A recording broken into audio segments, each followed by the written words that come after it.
좋은 사람들 그 중심으로 넘어가는데 10장에서는 사울의 죽음에 대해서 나오는데 사울 왕국의 멸망을 한 장에 대해서 잠깐 하는데 14절에서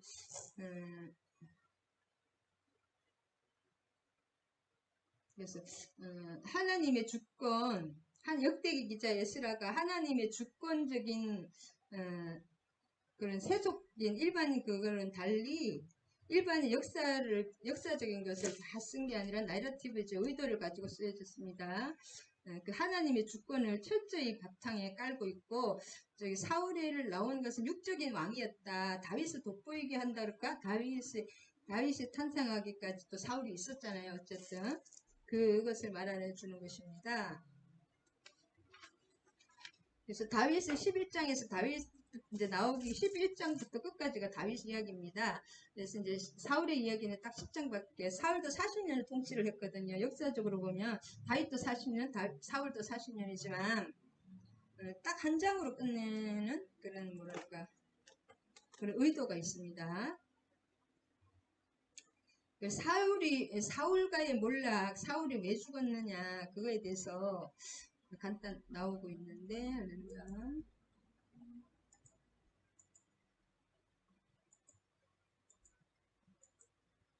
이거 또 이렇게 갔습니다. 신명기로 넘어가겠습니다. 역대 역대상 10장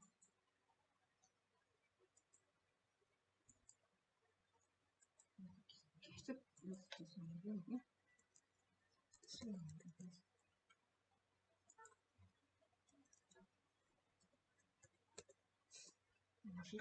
자, 10장은 블레셋 사람들과 이스라엘이 싸우더니 이스라엘 사람들이 블레셋 사람들 앞에서 도망하다가 졌죠. 그 사울과 세 아들이 한꺼번에 죽는 과정입니다. 길보아 산에서 죽임을 당하는 그런 내용이죠. 네, 구체적으로 여기는 그 마지막 죽는 장면 그 장면만 딱 보내줍니다. 다른 거 하나도 안 나오고 사울에 대해서는 그 마지막 죽는 장면 세 아들과 같이 여러분 잘 아시다시피 그래서 뭐 힘이 다급하여 이제 전쟁에서 다 죽이고 마지막에 왕과 그 세 아들이 또 다 들어왔어요. 네 아들 중에서 세 명이 다 요나단까지 여기서 다 죽거든요. 급박한 그 얼마 그 좀 뭐랄까 멸망하는 그 죽음을 당하는 그 장면을 영화 보듯이 아주 자세하게 기록하고 있습니다. 그래서 사울의 아들 요나단과 아비나답과 말기수아를 죽이고 그 아들들을 먼저 죽였습니다. 아들들을 먼저 죽이고 사울이 아무래도 키도 머리가 하나 더 있다 그랬죠. 사울이 싸움을 그래도 묵전노장이기 때문에 활 쏘는 자가 사울에게 따르면 이제 활을 쏘면 죽잖아요. 그 다음에 다급하여 이 사람은 다윗의 신복인가 보죠. 활 쏘면서 그래서 자기 무기를 자기에게 달렸다. 근데 이게 너무 아이러니하게 이 다윗의 그 한계를 또 볼 수가 아니 사울의 지금 하나님 뜻대로 육적으로 살았거든요. 육적으로 살았던 왕 하나님의 보다는 인본적인 왕으로서 시끄럽네요. 이렇게 소리가 인본적인 그런 사람을 중심으로 살았잖아요. 사울은 급할 때 또 신접한 사람을 찾아가고 근데 끝까지 자기 아들도 죽고 이제 자기도 이제 죽는 장면에서 또 끝까지 하나님을 찾지 않고 뭐라 그럴까? 그 명예만 중시한다랄까요? 명예? 그 뭐랄까? 꼰대 느낌, 꼰대 느낌. 그러니까 조상 때부터 그 명예, 자기가 왕이고 또 할례 받지 않은 사람, 할례 받고 할례 안 받았다. 그 약간 율법적인 그런 거, 명예만 자신의 결국은 그게 명예를 추구하는 것은 결국은 자신의 뜻과 자신의 영광만을 추구하는 것을 볼 수가 있어요. 다윗은 사람들을 눈치를 본다는 건 자기를 사람들 위해 높이는 거잖아요.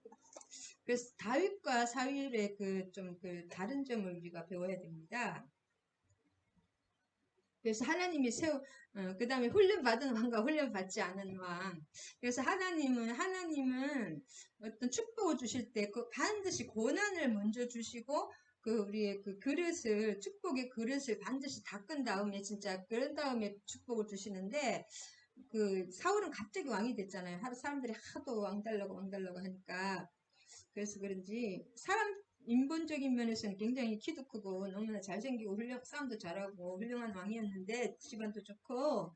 그렇지만 그 인본주의 통치, 그것은 인본주의라는 것은 하나님이 보다 내가 높은 거잖아요. 사람이 그 인본주의 통치의 말로에 얼마나 비참한가, 하나님 그걸 보여주신 것 같아요. 그 새 아들이 다 죽고 자기 자식이 그렇게 죽는 게 얼마나 본인이 죽는 것보다 더 힘들잖아요. 시드기야 왕처럼. 그 하나님께 불순종하면 이렇게 되더라고요. 시드기야 왕도 그렇고, 지난번에 시드기야 왕도 그렇고, 자식이 자기 앞에서 죽는 걸 보는 거잖아요. 자기도 또 죽고. 그 다음에 진짜 인간적인 면으로 봐서는 이 사람이 생긴 도 잘생기고 또 수줍음도 많고, 뭐랄까, 킹카에다가 잘생긴 것 같아. 네, 사울이. 그 다음에 다윗은 오히려 인간적인 결함이 굉장히 많았잖아요. 좀 음란적인 거. 그 다음에 다윗은 근데 근본적으로 하나님과 백성 앞에 신실한 거예요. 인간적인 하나님 연약한 그것을 하나님 탓하는 것이 아니라, 인간적으로 너는 왜 스펙이 안 좋으냐, 너는 왜 이렇게 더 못하냐, 잘하냐, 그걸 보는 게 아니라 성령님, 저 하나님을 성경에서 보면 그 하나님 앞에 얼마나 신실한가, 정직한가. 하나님의 뜻과 영광을 우선으로 생각하는가, 내 뜻과 내 영광을 우선으로 생각하는가, 그것 차이입니다. 인간적으로 치면 사울이 더 나쁜 짓을 덜 한 거죠. 다윗을 쫓아다닌 거 외에는. 그죠. 다윗은 여러 가지 또 그 자손 대대로 음란으로 인해서 좀, 그게 가장 좀 안 좋은 죄잖아요. 음란죄가 하나님으로 봤어도. 근데 그렇지만 하나님의 뜻과 영광을 하고 하나님을 찬양하는 사람이에요. 다윗은 그 찬양대를 계속 해서 성전이 짓기 전에도 이렇게 악대들이, 뭐랄까, 그 악기하는 사람들과 찬양하는 사람들을 계속 돌아가면서 그 월급을 주고 그것만 하게 한 거예요, 전적으로. 지금도 그렇게 하는 사람이 있으면 얼마나 하나님 기뻐하시겠습니까? 그래서 여러분, 이게 다 새 아들과 함께 죽으니라. 끝까지 명예를, 자기가 자결 했죠. 칼 위로 이렇게 가서. 얼마나 전쟁은 이렇게 좀 무섭고 치열합니다. 살았을 때 잘해야지. 이제 마지막 죽을 때 죽을 때 명예가 무슨 소용이 있습니까? 하나님께 영광 돌리는 게 최고지. 그래서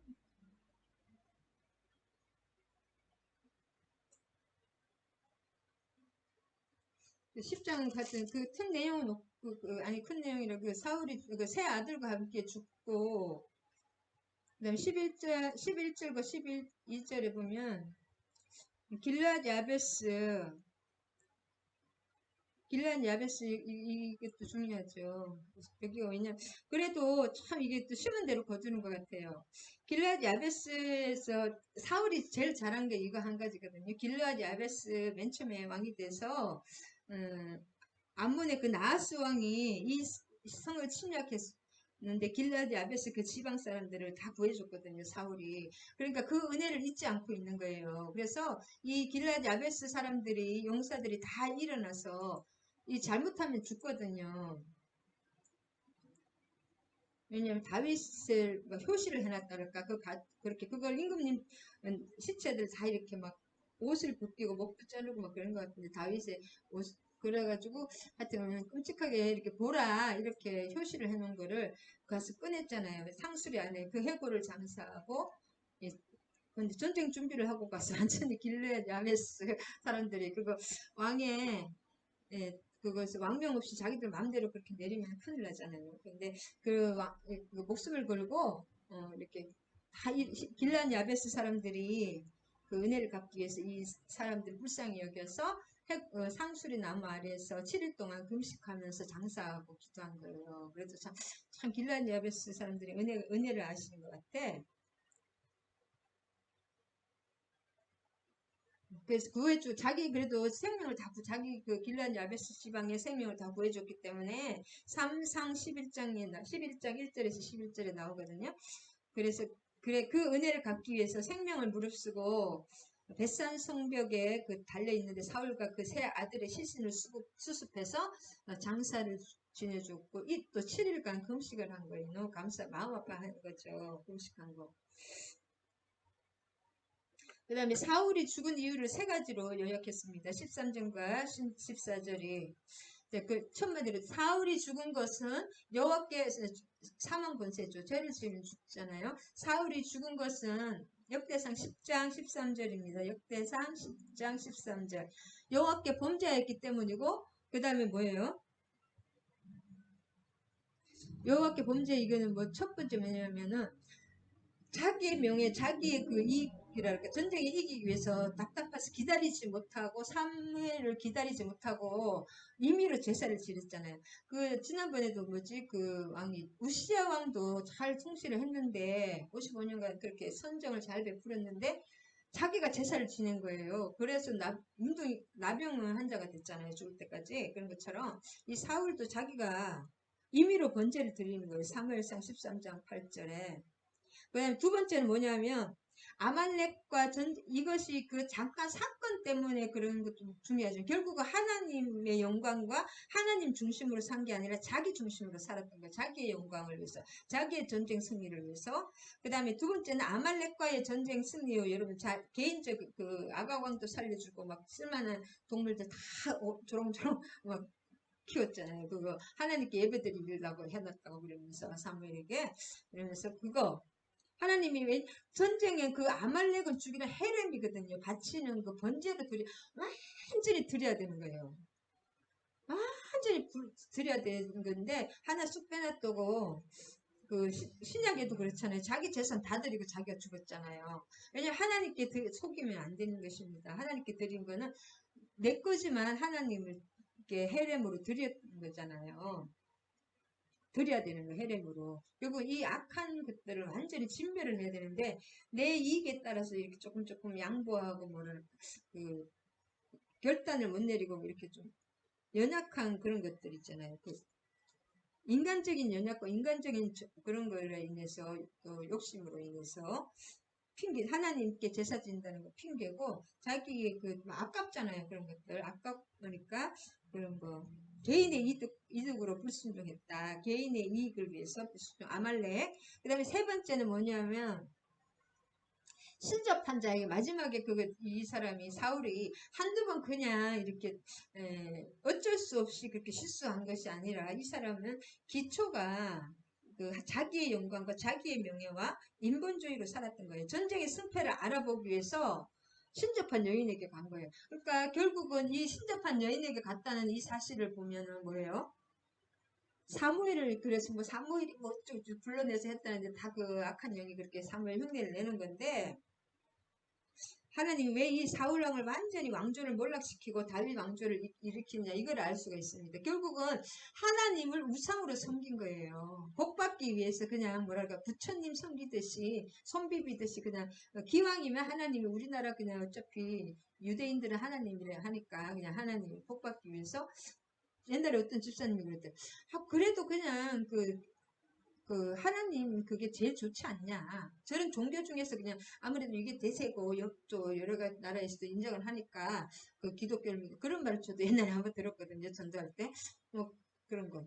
아무것도 아닌 것 같은데 이것이 모든 것입니다.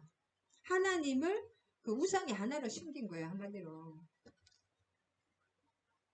복받기 위해서. 그러니까 하나님을 이용하는 것과 하나님을 위에서 사는 거하고 이 차이가 똑같은 신앙생활을 해도 하나님을 이용하는 건 우상 숭배입니다. 그래서 결국 망했죠. 남유다와 북이스라엘이. 그래서 그냥 요약하고 자 결국은 다윗 짠짠짠짠 다윗 왕의 다윗이 이스라엘의 왕이 되는 11장을 위해서 10장은 뭐라 그럴까? 그거예요. 그냥 처음에 그냥 나온 거예요. 다윗을 등장시키기 위해서 왜 다윗이 등장할 수밖에 없냐. 그리고 다윗을 빛나기 위해서 사울의 죄 때문에 죽었다. 자기 세 아들과 다 죽었다. 그것을 멸문지화가 된 거잖아요. 그렇게 그 사울의 영향력이 미갈도 또 그런 것 같아요. 이렇게 교만했잖아요. 미갈. 그 집 기름 부음이 굉장히 그런 것 같아요. 가문의 그런 것들이 가문의 축복과 가문의 저주라는 게 그게 딴 게 아니라 그것입니다. 나쁜 거. 그 다음에 11절에 다윗에게 기름 부었다는 거거든요. 그 다윗이 이제 하나님의 은혜로 이스라엘의 왕이 되는 건데 여기서 또 특이한 게 여기 또 내러티브입니다. 완전히 다윗이 실은 헤브론의 모습 다윗을 보고 우리의 왕에 가깝은 혈족이니이다. 그래서 온 백성들이 하나님께 그 다윗에게 나와서 온 이스라엘이 내 왕이 돼달라고 그렇게 한 거예요. 근데 실은 이렇지 않았거든요. 그 다윗의 넷째 아들이 이스보셋이 왕이 됐어요. 왜냐하면 하나님 20년 전에 이미 다윗에게 그 사무엘이 기름 부음을 했지만 실제적인 왕은 지금 뭐예요? 사울이었거든요. 정치적인 왕은. 그래서 사울이 죽은 다음에 뭐예요?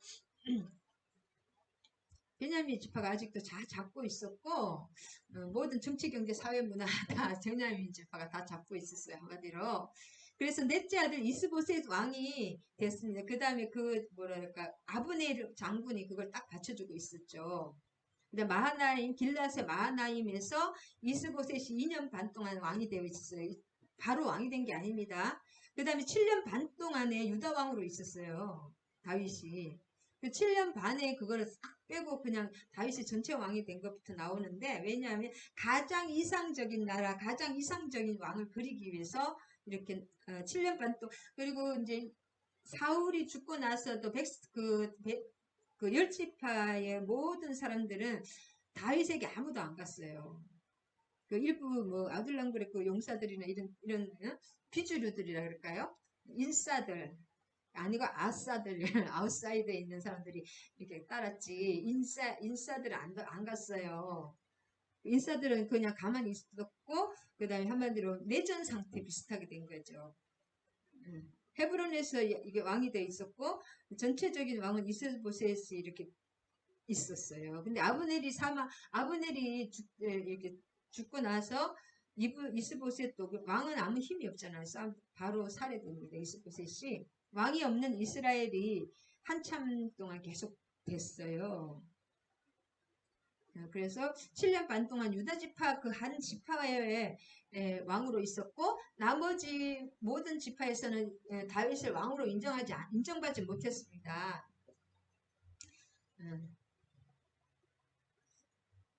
그래서 잊어버리는 은혜.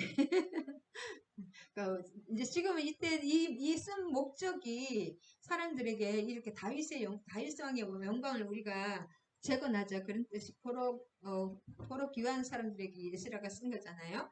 이렇게 격려하는 그래서 그 안 좋은 거 계속 얘기할 필요가 없잖아요. 목적에 필요한 것만 그래서 했습니다.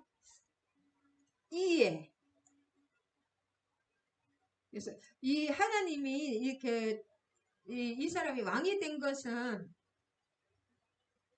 왕이 되어달라고 있잖아요. 이렇게 보면 이게 참 중요합니다. 온 헤브론이 이제 그거 7년 반을 뺐지만은 헤브론이 있었잖아요. 헤브론에 모여 다윗을 보고 온 이스라엘이 이제 나머지 그 11지파, 10지파가 또 다 모였다는 그동안에는 유다 지파만 있었는데 다 다윗에게 와서 왕이 되어달라고 이렇게 부탁을 하는 거죠. 왕에 가까운 혈족이 이게 왕의 같은 혈족만이 왕이 되어 수가 있었어요. 골룡만이 왕이 되어 있습니다. 왕상 12장 1절에 같은 그 혈족들만이 왕이 될 수가 있었거든. 이 사람은 우리의 왕에 가까운 혈족이니까 다윗에게 왕이 되어 달라고 설득을 합니다. 전적으로 신뢰하는 표정이 앞으로 르호보암에 보면 그 남유다와 북이스라엘이 갈라지잖아요. 르호보암 때 보면은 르호보암이 세겜에 가서 그러니까 여로보암을 또 그 북이스라엘 사람들이 애굽에 숨어 있는 여로보암을 불러서 이렇게 시험을 하는 거거든요. 그리고 가서 자기가 승인을 받아야 되는 입장이에요. 르호보암은. 근데 여기서는 와서 선거를 하는 거하고 내가 가서 해주세요. 지금 선거하는 거 있잖아요. 그러니까 내가 대통령이 되겠습니다 하는 사람이 있고 뭔가 이렇게 대통령이 되어주세요 하는 사람이 있습니다, 여러분.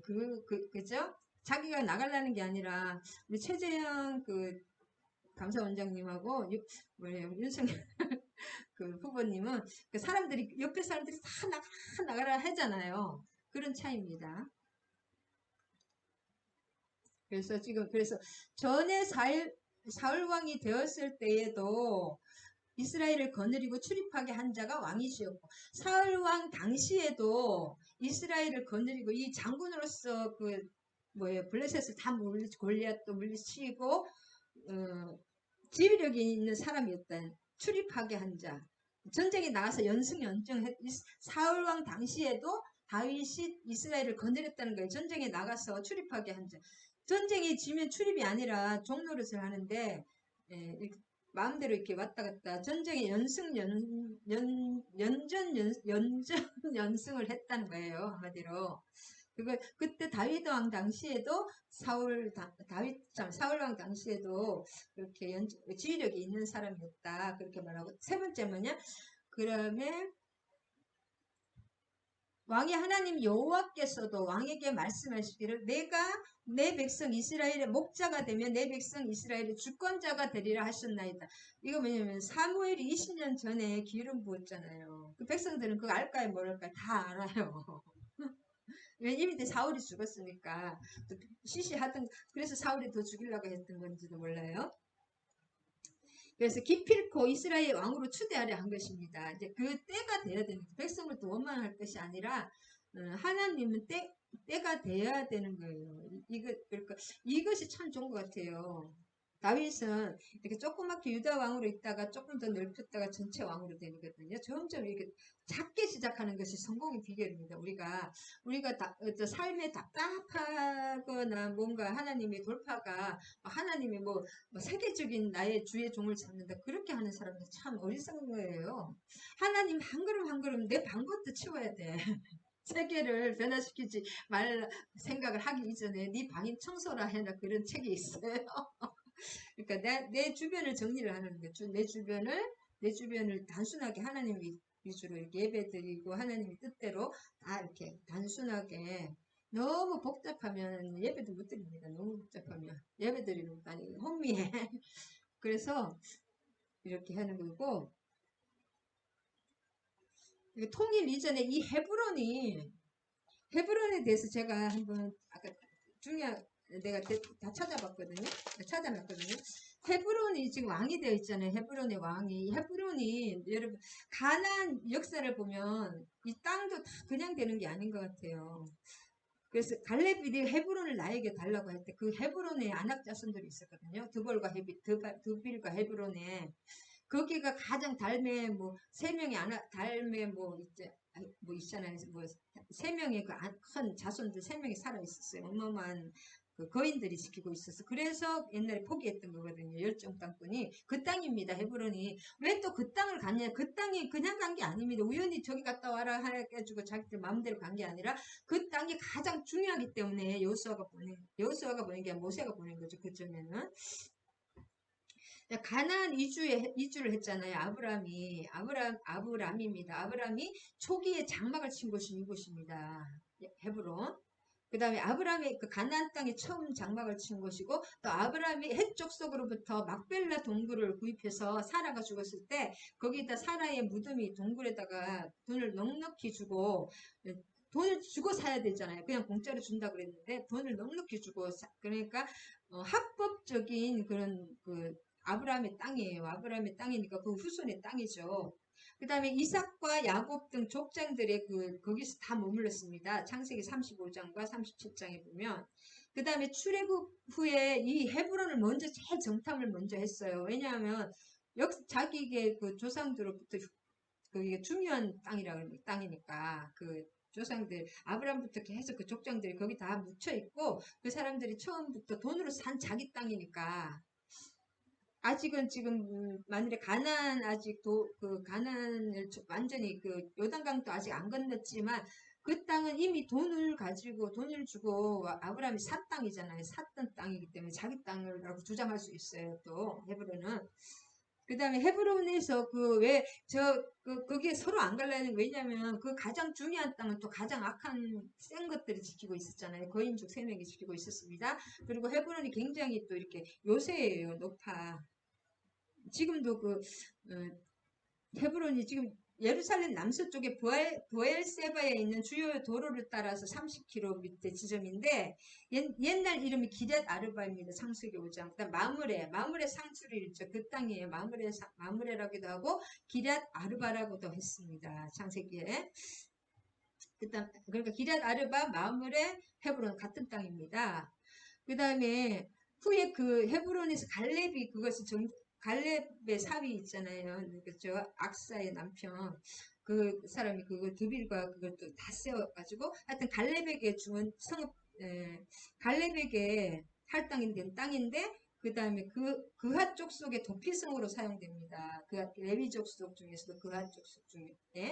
그 다음에 그 땅을 누가 했냐면 다윗이 7년 반 동안 거기서 통치를 하고 그 다음에 다윗의 그 넷째 아들이 왕이 2년 반 동안 통치를 했거든요.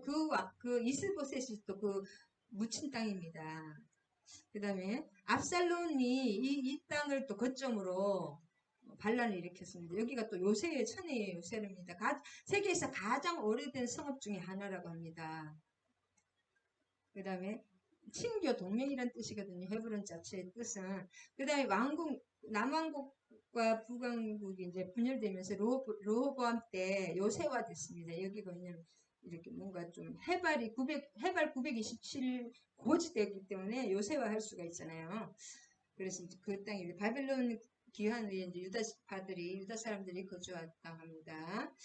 그 땅에서 왕이 되어 있으니까 그쪽으로 헤브론으로 와서 왕이 되어 달라고 온 이스라엘이 이렇게 했습니다.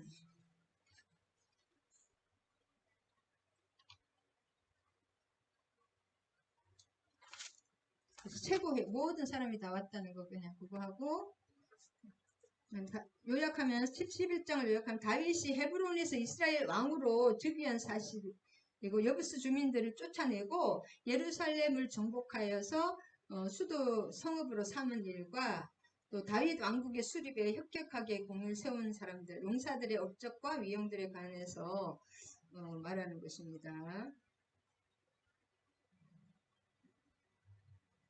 다음에 4장에서 9절 잠깐 봐야 되겠네요. 그래서 4절에서 9절 다윗이 온 이스라엘과 더불어 예루살렘 여부스에 이르니 여부스 땅의 주민들이 거기에 거주하였더라. 여부스 원주민이 다윗에게 이르기를 내가 이리로 들어오지 못하리라 하나 다윗이 시온산을 빼앗으니 이는 이 여부스 땅이 이제 예루살렘 그 시온산에 다윗성이 되는 거예요. 하나님 지금도 다윗성 예루살렘 여부스 땅을 제일 중요한 땅을 또 다윗이 점령을 합니다. 이 땅 일단 능력이 있어야지 왕으로 저게 되거든요. 등극이 되는데 다윗이 이르되 먼저 여부스 사람을 치는 자를 우두머리와 지휘관으로 삼으리라 하였더니 스루야의 아들 요압이 먼저 올라갔으므로 우두머리 이게 지도자가 되면 자기가 직접 싸우는 게 아니라 그 밑에 사람들이 싸우잖아요. 대통령이 직접 가서 막 총 쏘지 않잖아요. 아니면 참모총장이. 그 밑에서 용감한 사람들이 있잖아요. 그 사람도 요압입니다. 요압은 다윗의 조카예요. 왜냐면은 스루야는 이복 누이거든요. 이복 누이의 아들이거든요. 스루야라는 사람. 스루야의 아들, 남자가 아니라 스루야가 이복 누이입니다. 다윗의. 그렇기 때문에 요압은 자기 조카예요. 원래는. 나이는 비슷하지만. 그래서 요압이 가장 먼저 이제 우두머리 그것을 여부스를 점령한 거죠. 요압이. 그다음에 우두머리가 되었고 그래서 뭔가 공을 세우고 눈에 띄는 어떤 그런 그 업적이 있어야지 뭐가 있다는. 그래서 요압 장군이 이제 이때부터 제일 싸움을 열심히 했죠. 다윗이 그 산성에 살았으므로 그것을 이제 여부스 사람을 쫓아내고 그것이 다윗성이 된 것입니다. 그 다음에 그 다윗성을 누구예요? 다윗이 밀로에서부터 두루성을 그게 밀로가 흙으로 만든 그 토둔으로 흙으로 만든 그란 뜻이거든요. 밀로 흙으로 쌓아 올리다. 그래서 다윗이 성벽을 쌓아 올려야 되잖아요. 쌓아 올리고 그 나머지를 또 요압이 중수하니까 요압이 가장 큰 다윗 다음으로 큰 공을 세웠잖아요. 그것을 계속 얘기하는 것입니다. 누가 다윗을 많이 세워주느냐? 다윗의 최측근에서부터 점점 어떤 사람들이 다윗을 도왔느냐? 그래서 만군의 하나님이 함께 하시니 다윗이 점점 강성을, 그러니까 사람의 복이 제일 큰 복입니다. 하나님은. 왜냐면 요압이 없으면은 또 이렇게 밑에 또 용감한 장수들이 없으면은 안 되잖아요. 싸움이 잘하는 사람이 있어야지 전쟁이 이기잖아요. 혼자서는 또 아무리 한계가 있잖아요. 그것을 보여주십니다. 다윗이 온 이스라엘의 명실상부한 왕으로서 되면서 이 기본을, 어디에요? 이거를 점령해 주는 거예요. 여부스 참, 기본에 여부스를 점령해 줬다. 시온산이라고 해도, 시온산이 여기입니다. 시온산은 구약에서부터 하나님이 자정하시는 그 이스라엘과 온 우주를 통치하시는 하나님의 보호자가 있다고 그렇게 나오거든요. 그것을 상징한 구약에서부터. 그래서 이런 땅을 차지하는 것도 다 하나님의 예정하심이랄까, 작정하심 있으니까, 다윗도 아무나 이게 아니라 이 땅을 다윗이 요압과 합쳐서 그 통치를 하게 된다. 시온산. 그 다음에 다윗은 그 통치의 대행자로서 하나님의 보호자가 있는 곳이라고 구약 때부터 이 시온산은 있잖아요. 시온의 영광이 그런 거 있잖아요. 많이. 그래서 그 통치의 대행자로서 누가 선택이 되냐? 다윗이 부름받아 다윗이 세워졌다. 그 다음에 11장 10절에서 47절까지는 다윗 왕정을 수립하는데 공헌한 용사들에 대한 기록입니다. 여호와께서 이 용사들은 용사의 우두머리부터 쭉 이렇게 나옵니다. 이스라엘과 더불어 다윗을 힘껏 도와 나라를 얻게 하고 그를 세워 왕으로 삼았으니 이는 여호와께서 이스라엘에 대하여 이르신 말씀대로 하면, 하나님이 다윗을 왕으로 세웠다게 되면 사람을 반드시 또 보내주셔야 되거든요. 그래서 사람을 보내주셨습니다. 용사들을. 그래서 공로가 큰 자들을 이제 47절까지 쭉 나옵니다. 결국 모든 것이 다윗 중심으로 이렇게 다윗에게 용사가 수요가 이러하니 막 쭉 나옵니다.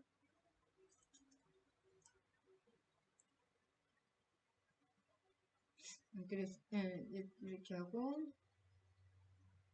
이 사람이 창으로 300명을 죽였고 뭐 또 새 용사가 있고 그 다음 두 번째 또 새 용사가 있습니다. 이렇게 그런 사람 중요한 순서대로 계속 이렇게 나옵니다.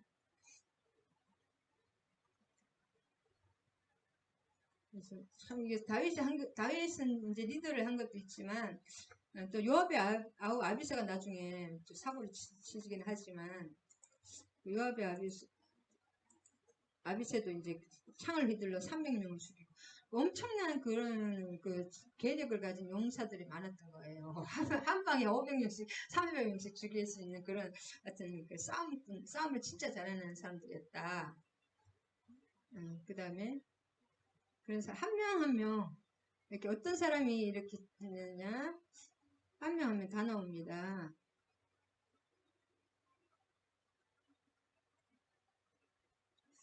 그래서 오늘 썸머리만 하고 있더니 11장에서 19장 다시 한번 요약해보면 다윗 왕국 수립에 공헌한 용사들을 기록하는데 수준에 따라서 이렇게 또 맨 3명 또 그 다음 두 번째 3명 그런 식으로 가장 먼저 세운 이렇게 순서대로 이렇게 역대기 에스라가 그렇게 기록한 것입니다.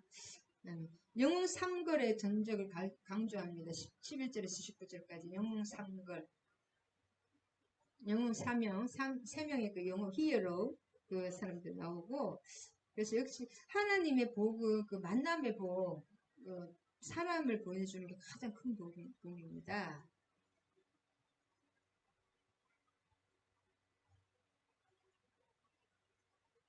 그 다음에 하여튼 용맹을 했는데 큰 실수를 지지는 사람도 이름을 뺐습니다. 용맹되지 못한 사람들은 큰 일을 했는데 큰 죄를 지은 사람들은 또 여기서 용맹에서 뺐고 26절에서 마지막 47절까지를 요약해보면 사무엘 3하 23장 29절에서 23에서 39절까지는 여기 37명이라고 기록하고 있는데 여기서는 41절에서 47절까지는 더 추가했습니다.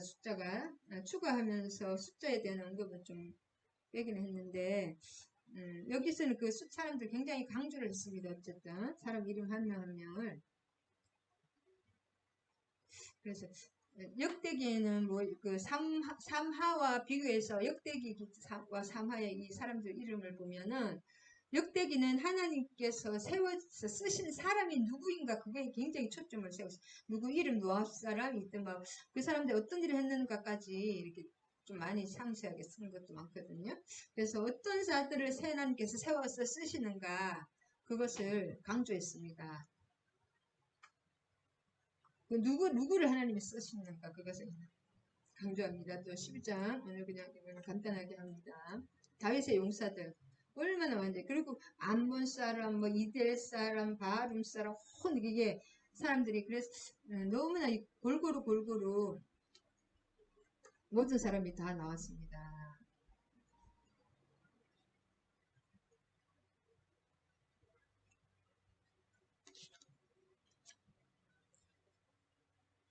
그래서 하나님의 군대 같았더라 그 말 그건 봐야 되는데 꼭 다윗의 용사들이 하나님의 군대 같았더라 그 절이 나오거든요. 지금 그냥 해야 되겠네요. 12장 봅니다. 다윗이 기스의 아들 사울로 말미암아 시글락에 숨어 있을 때에 다윗이 블레셋으로 도망갔다가 다시 또 시글락으로 왔습니다. 왜 숨어 있냐? 왜냐면 사울이 죽이려고 했기 때문에 숨어 있었습니다. 거기 또 싸움을 도운 용 그러니까 다윗이 혼자 그렇게 된 게 아니라 굉장히 많은 사람이 도와준 거죠. 그리고 싸움을 또 3명이 있었던 거예요. 근데 이 사람들이 누구냐면 베냐민 사울의 동족인데 이렇게 그 베냐민과 유다 지파 중 사울의 집과 다윗은 약간 원수지간이잖아요 서로. 근데도 그 베냐민 지파에서도 많이 왔습니다. 이미 사울이 죽기 전부터 또 이미 그 보면은 역사적으로 보면 다윗에게 많이 있는 사람, 다윗의 인격이 그만큼 훌륭했다는 거예요. 그래서 그 우두머리가 아히에셀이요, 요아스의 기브아산 스마의 두 아들이요, 삼시엘과 그 베냐민 사람들이 많이 왔던 거. 자기 동족 어떻게 생각하면 사울의 동족이잖아요. 자기 동족 오죽하면 동족을 버리고 다윗이 그만큼 훌륭한 거죠. 먼저 12장을 요약하면 다윗의 즉위 과정과 왕정 체제 수립에 있어서 그를 도왔던 자들을 또 이렇게 열거하는데 특히 사울가를 배출시킨 그 베냐민 지파 출신으로서 다윗에게 충성한 사람이 1절부터 7절까지입니다. 그래서 이것을 보면 뭐냐면 사울이 죽기 이전부터 벌써 다윗 왕정의 그 정통성이 인정되고 또 다윗은 그 사람들의 그 인정을 받았던 거예요. 하나님의 인정뿐이 아니라. 그래서 다윗의 정통성이 인정된 것을 에스라가 이제 강조하는 것입니다. 에스라 기록자가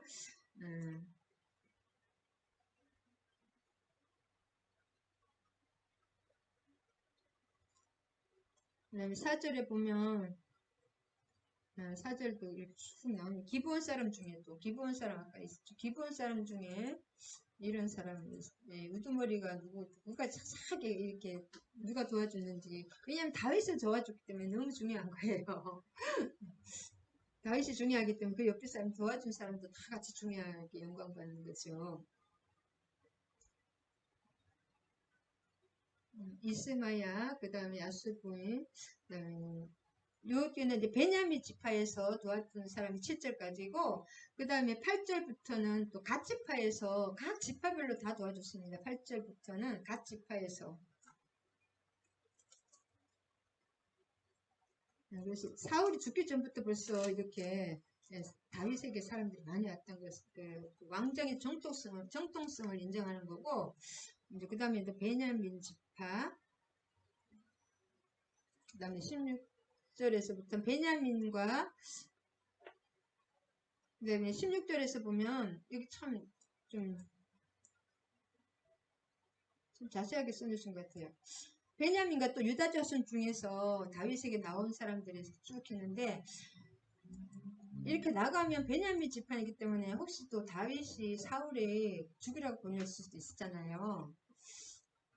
그래서 약간 그런 것도 의심이 있을 만도 한데, 그때 다윗이 나아가서 그들을 말하며 만일 너희가 평화로이 내게 와서 나를 돕고자 하면 내 마음이 너희 마음과 하나가 되려니와 만일 너희가 나를 속여 내 대적에게 넘기고자 하면 내 손에 불의함이 없으니 너희 조상의 하나님이 감찰하시고 책망하시기를 원하노라 하며, 이렇게 왔는데 아직은 못 믿는다 이잖아요. 나를 속이고 이렇게 대적에게 사울에게 넘기려고 할 수도 있잖아요. 그렇게 말을 했는데 18절에 좀 특이합니다. 그때 성령이 30명의 우두머리 아마새를 감싸니 이르되 다윗이여 우리가 당신에게 속하였고 이새의 아들이여 우리가 당신과 함께 있으리니 원하건대 평안하소서. 당신도 평안하고 당신을 돕는 자들에게도 평안이 있을지니 이는 당신의 하나님이 당신을 도우심이니 이다 한지라 다윗이 그들을 받아들여 군대 지휘관을 삼았다. 성령이 역사를 하신 거예요. 왜냐하면 서로 믿지 못하고 이렇게 같은 편인 척하면서 항복하는 척하면서 그렇게 딱 죽이면은 죽는 거잖아요. 이런 대장이 죽으면 다 끝나니까 원래 대장만 죽이잖아요. 그 원래 작전상으로서 왕이나. 그러니까 다윗을 누가 푹 찔러버리면 큰일 났는데 이렇게 성령이 도와주신 거예요. 그러니까 성령의 감동으로 진짜 하나님이 결국은 다 하셨다. 그 사람은 오히려 군대 지휘관을 삼았다는 거잖아요. 그러니까 이게 하나님이 사인을 주신 성령님이 내가 이게 해야 되나 말아야 되나 어쨌든 그렇게 하나님의 음성인지 아닌 뜻을 분별할 때 어쨌든 이렇게 기적적으로 성령님이 사인을 주십니다. 이렇게. 그러면 다 알죠. 하나님 감동으로. 사람이 하는 거하고 이렇게 다르잖아요. 이런 감동으로. 이렇게 하나님이 도와주시는 것을 볼 수가 있습니다. 일마다 때마다.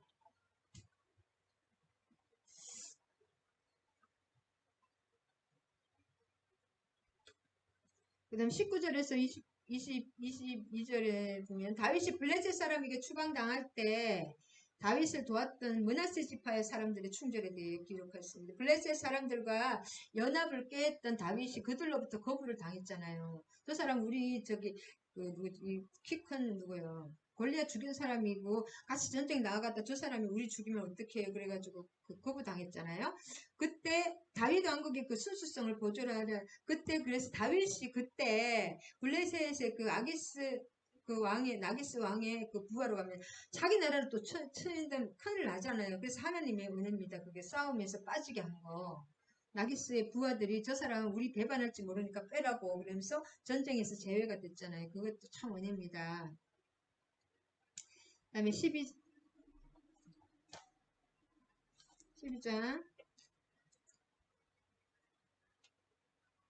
19절입니다. 그래서 다윗 왕의 순수성을 보존할 그때 진짜 다 블레셋 군으로 나와서 또 잘못하면 자기 나라 치고 하면 왕을 삼을 수가 없잖아요. 블레셋에서 우리나라 죽인 사람이다 이렇게 되면 그래서 그런 거 참 하나님의 알게 모르게 모든 것을 완벽하게 일하시는 걸 볼 수가 있어요.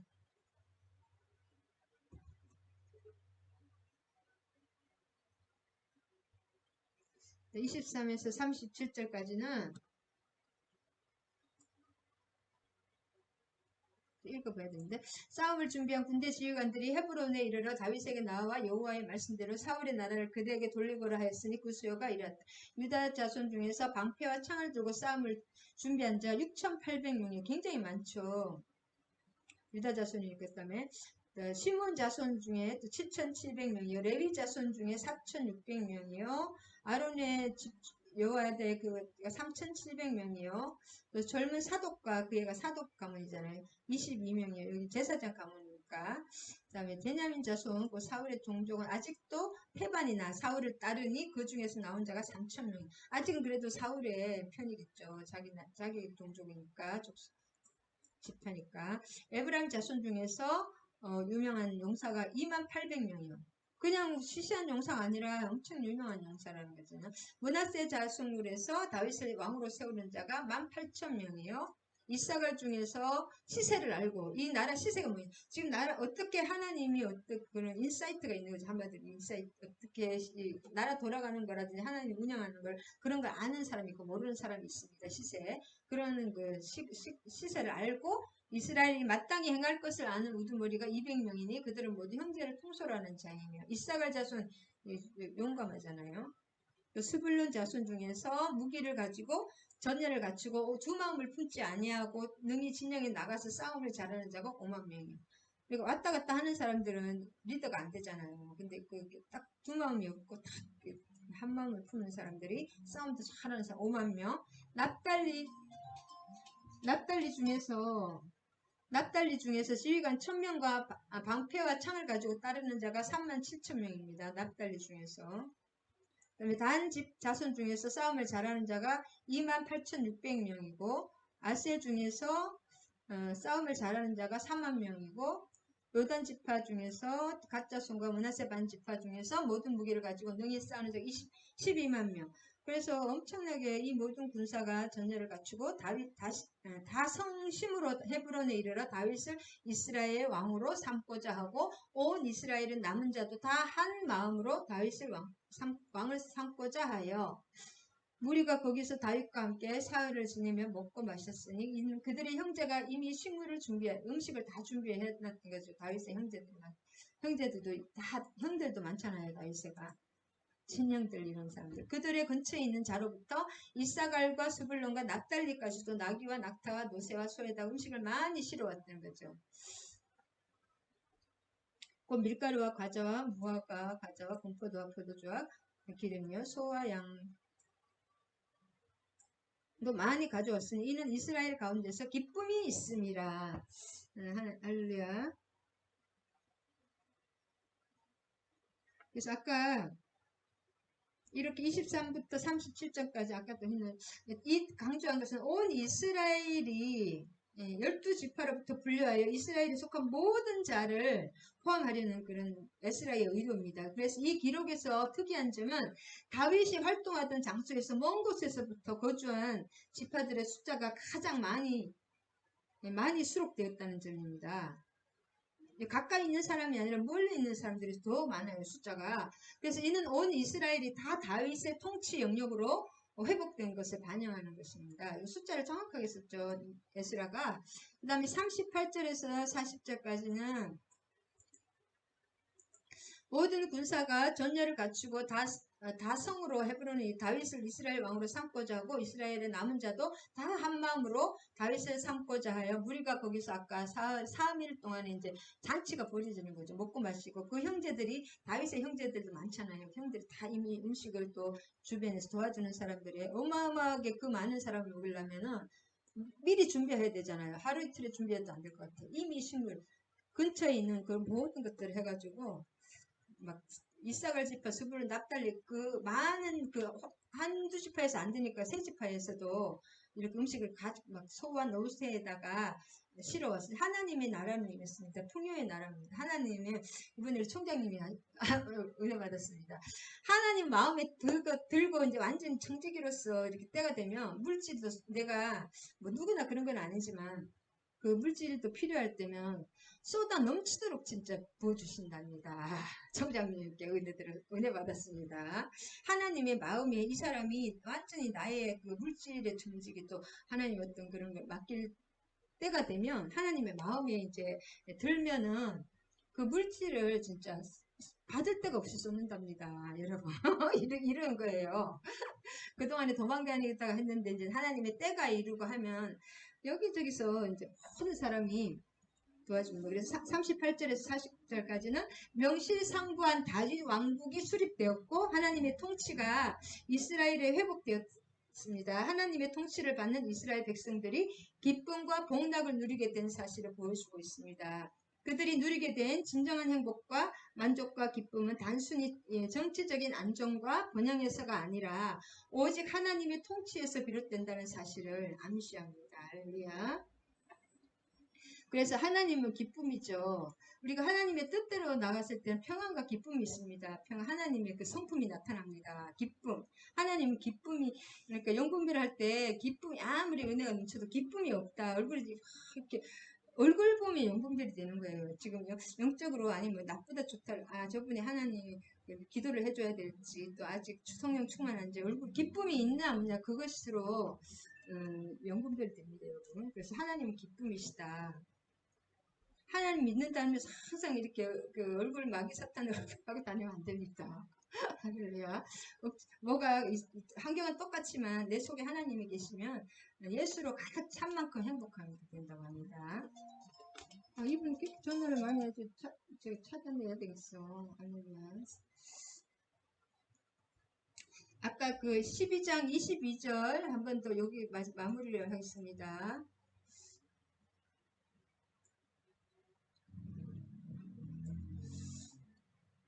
이것이 이 12장 이것이 그때에 사람이 날마다 다윗에게서 돌아와서 돕고자 하며 큰 군대를 이루어 하나님의 군대와 같았더라. 이게 지금 하나님의 군대와 같았더라. 하나님이 하신 거예요. 하나님의 군대와 같았더라. 이렇게 사람의 힘으로 할 수 없잖아요. 그 다음에 아까 15절에 보면 그 죽음을 무릅쓰고 이렇게 다윗을 도와주는 거 여기 이거 빠뜨렸네. 이것이 얼마나 사람들이 다윗을 많이 도와줬냐면 요단강 니산월에 가장 물이 넘치는 때거든요.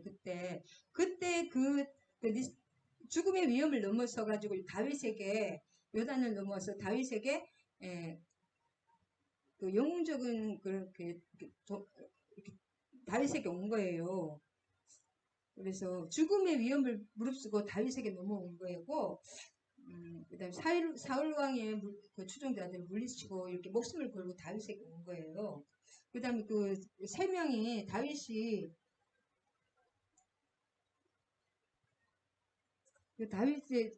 다윗이 물 먹고 싶다고 그 했을 때 세 명의 용사들이 가서 목숨을 걸고 그 물을 떠왔잖아요. 그때 왜냐면 다윗이 그때 그 자기가 목동 시절에서 거기서 물을 먹었던 그 기억이 있어서 그냥 자기도 모르게 그렇게 얘기를 했는데 그 세 명의 용사가 진짜 목숨을 들고 다윗을 위해서 물을 떠왔는데 다윗이 그것을 도저히 못 먹고 그 사람들의 피잖아요. 그것을 생명이기 때문에 못 먹고 부어 땅에 벗어 요 하나님께 드렸습니다. 그래서 다윗도 얼마나 훌륭한지 그래서 이게 또 사랑의 크기가 얼마나 큰지 그것을 다윗을 통해서 그냥 우연히 되는 것이 아니라 또 하나는 그 성품이 진짜 중요하구나.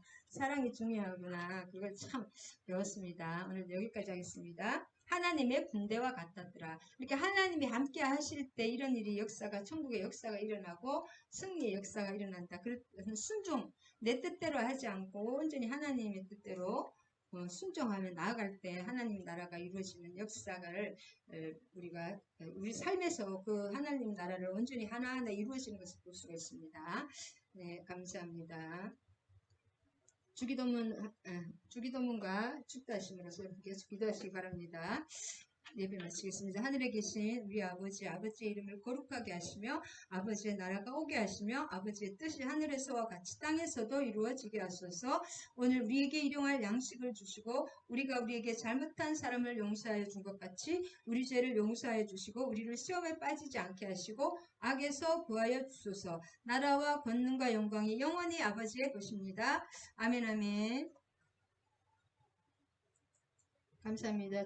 축도하시겠습니다. 이제는 우리 주 예수 그리스도의 한량없는 은혜와 하나님 아버지의 극진하신 사랑과 성령님 감화교통 사랑의 강력한 역사하심이 함께하신 우리 수라미 원사님과 종소연 목사님과 모든 지체 위에 이 나라 이 민족 위에 이제로부터 영원히 함께하실 것을 축원하옵나이다. 할렐루야 아멘 아멘. 사랑하고 축복합니다. 기도하시기 바랍니다.